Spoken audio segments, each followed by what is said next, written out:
Quais são os 5 pilares que a gente vai passar lá na Performance 5X para a galera entender o que é, né? Lógico, vender um pouco do seu peixe, mas também entender quais são esses pilares. Boa.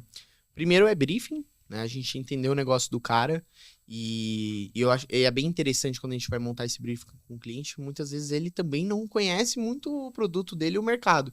Ele acaba Tipo eu. a gente vem trazendo o benchmark do mercado e tudo mais, entendendo o produto, para quem que é. Então, olha só que interessante, né? A gente pode pegar o cara no meta que ele não tá consciente do problema e o cara que tá consciente do problema e quer fazer um podcast. Então, são 2 perfis diferentes. Então, a gente precisa entender no briefing se isso, para onde a gente vai ou se a gente vai atacar os 2 públicos, são estratégias diferentes e tudo mais, né? O segundo pilar é o planejamento estratégico. Então, a gente saber qual que é a ferramenta que a gente vai anunciar, qual que vai ser a plataforma, quais palavras a gente vai utilizar, o que vai acontecer a partir do momento que o cara virar lead, qual o tipo de remarketing que ele vai receber, quais são as objeções que ele vai ter, qual que vai ser toda a montagem ali do funil, se ele vai receber e-mail, SMS, tudo isso envolve performance, né?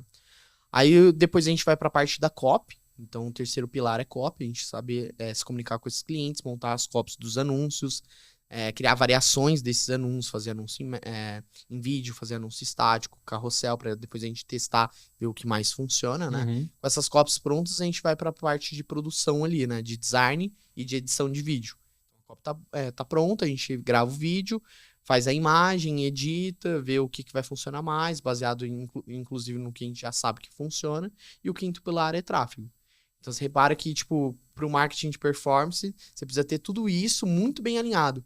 Às vezes, tipo, o cara pode ser o melhor gestor de tráfego pago do mundo. Se o anúncio não tiver uma boa copy, se você não tiver um bom planejamento, se você não souber as informações do cliente, quem que ele quer atingir, qual que é o tipo de público, qual que é a jornada de compra desse cliente, você acaba não tendo resultado. Eu já vi casos até que o cara troca camiseta no criativo, a mesma copy, o mesmo vídeo, o mesmo fundo. O mesmo roteiro, tudo igual. Camiseta diferente, uma performance mais que a outra. Diferente.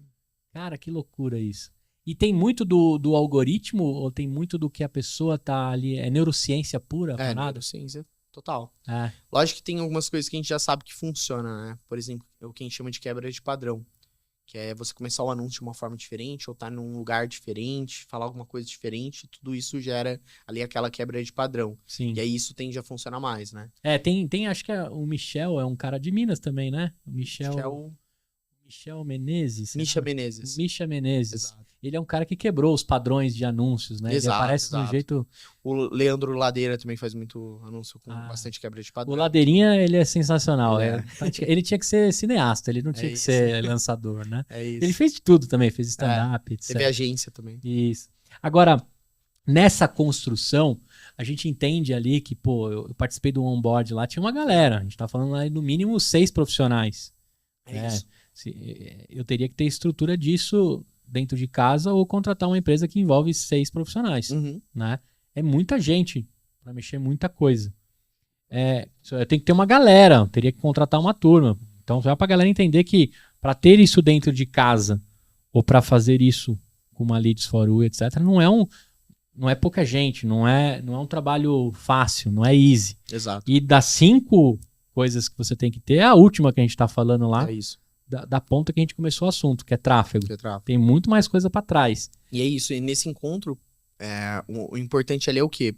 Coletar as informações do projeto que a gente vai atender, como por exemplo vocês, entender quem que é o perfil de cliente, quais são os diferenciais da empresa e tudo mais, para montar um planejamento. Então, na real, só precisava ter 2 pessoas lá, gestor de projetos e o planejamento. Só que a gente envolve toda a equipe, porque quando o cara vai receber ali a copy, vai escrever a copy, ele precisa entender o planejamento, ele precisa entender o seu negócio. Quando o design for montar as peças, ele precisa entender quem é você, o que você gosta, o que você não gosta. Então a gente coloca toda a equipe envolvida para todo mundo realmente... Sinergia, exato. Né, a gente fala assim que hoje gestor de tráfego ganha muito dinheiro, todo mundo precisa disso, né? Todo mundo precisa de tráfego pago para impulsionar o negócio do cara, para gerar lead, enfim, todo mundo precisa hoje investir em tráfego pago. Mas gestor de tráfego pago que está realmente ganhando dinheiro, que sabe fazer o negócio acontecer, é gestor de tráfego que entende também sobre negócio. Porque não é só a ferramenta, é você entender o negócio do cara, onde você consegue potencializar e tudo mais. Às vezes você tem que ir lá mexer mesmo no script dele de vendas. Exato. E lá que tá o problema. Ou às vezes você, por exemplo, tem um diferencial específico que aquilo chama muito o público e você tem que saber enaltecer isso nos anúncios, na landing page. Eu queria muito dar crédito pra moça que me ajudou lá no seu 5X, que ela cuida da parte de planejamento e estratégia. A Isa. A Isa? Acho que foi a Isa mesmo. Isso, Isa, desculpa, só tô guardando o nome de você, a gente só se encontrou uma vez, né?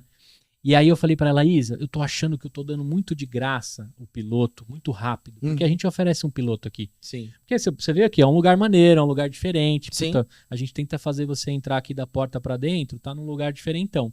Então eu comecei a usar como argumento, dar um piloto de 2 horas, pro cara sem custo, aqui. Que aí o cara fica maluco. Aí dá os cortes e tal, ele fala, eu quero. 99,9% de conversão. Passou daquela portinha, fez piloto, maquininha de caça-níquel rolando. Aí ela falou, puxa, Gustavo, mas a gente vai ter que falar sobre isso uma hora. Talvez você tá entregando a bandeja muito rápido. Talvez o nível de consciência do seu cliente não tá muito avançado. Talvez a necessidade de compra dele ou esse argumento está usando na hora errada. Entendi. E aí, eu como bom podcast falo bastante, né? Na minha reunião de onboard foi quase um podcast. Mas eu falei assim, tenho 2 ouvidos, vou te ouvir. Já falei pra ela, tá bom, então eu vou dar uma segurada já. Já comecei a minha estratégia de segurar um pouquinho o piloto. Talvez usar isso mais no fundo do funil, o cara que já tá conversando contigo, negociação, e você fala, pô, vem aqui fazer um piloto, pô, a gente já tá negociando há 30 dias e tal. Que usaria pra tomar a decisão. Porque aí eu já vou trazer até uma experiência pra você. Você traz tudo, né? Eu comecei a trazer aqui, aí, às vezes o meu estúdio ficava lotado de gente fazendo piloto, mas muito dos curiosos que falou, mano, ganhei a chance de ter uns cortes aí na internet. E o cara nunca mais apareceu. Parece tão óbvio agora, a gente conversando, mas a gente fica tão imerso no nosso negócio, a gente fica tentando tanta coisa, que mesmo o óbvio, a gente precisa parar e passar pelo step 1 de uma performance, de um programa. Falar sobre o nosso negócio. Falar sobre o negócio. Falar assim, cara, eu tô entregando uma bandeja de ouro pro cara muito cedo. É isso. Né? Tem que ter um momento certo. E aí não estamos falando de tráfego, Não tá errado o piloto. O lance é aonde você encaixa, né? Sim, e é muito sobre o marketing em si, toda essa construção.